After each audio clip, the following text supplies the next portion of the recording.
Moi! Tänään me maistellaan kaikkeen kirpeitä, esim.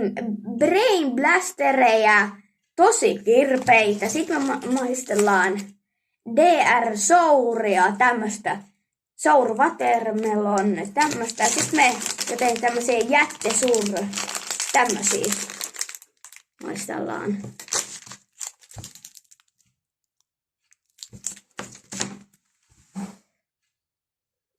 No niin, aloitetaan. Ja lopussa te näette, kun me vedetään tämmösiä. Ensin me vedetään tämmöset pienet. Aloitetaanko vaikka tästä? Okei, no aloitetaan siitä.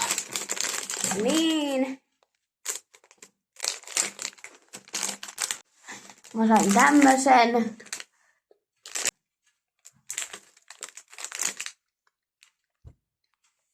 Hajotti aika pahasti nenää.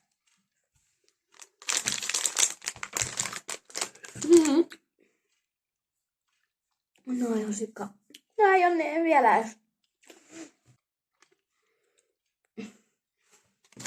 Tämä on ihan kiva. Kiva, hyvä maku niiden oksennusten ja sukkien jälkeen. Viime videossa tosiaan maisteltiin tai otettiin challenge Bean Boostless, niin äiti meinasi oksentaa. Se oli kyllä todella lähellä. Kyllä. Huhhuh. Ai. Seuraavaksi tämmöistä, kun toi valo tulee. Näyttää hyvin kummalliselta.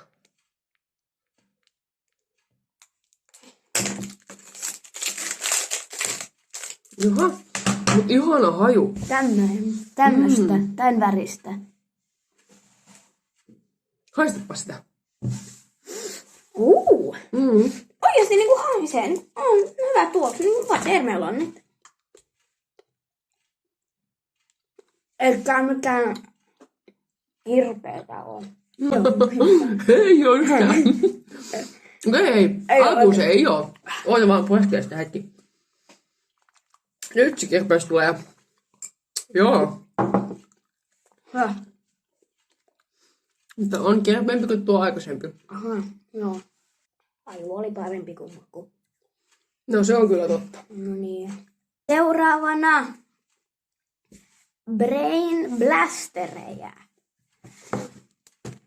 Tähän aukesi helposti. No niin, ja sitten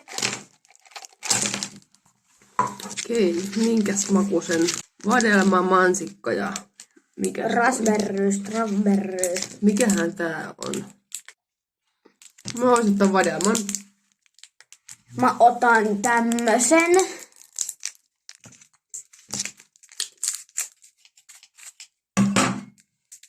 Veditte se esiin? Se vaan suuhun.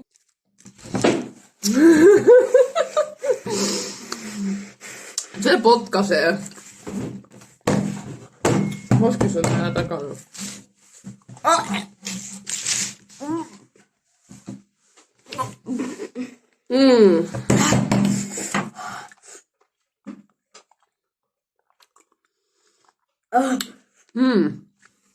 Aika kova potku tossa aluksi.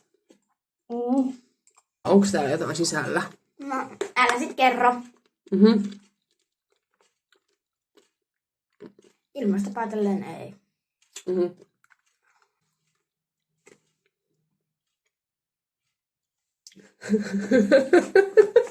Joo, hyvä. Mutta tää oli kyllä näistä kirpein. Kyllä. Me jatketaan tästä iltaa ja palataan taas uusien makujen äärellä. Kyllä. Ja muistakaa tilata kanava ja pistää peukut pystyyn. Joo. Hei hei. Hei hei.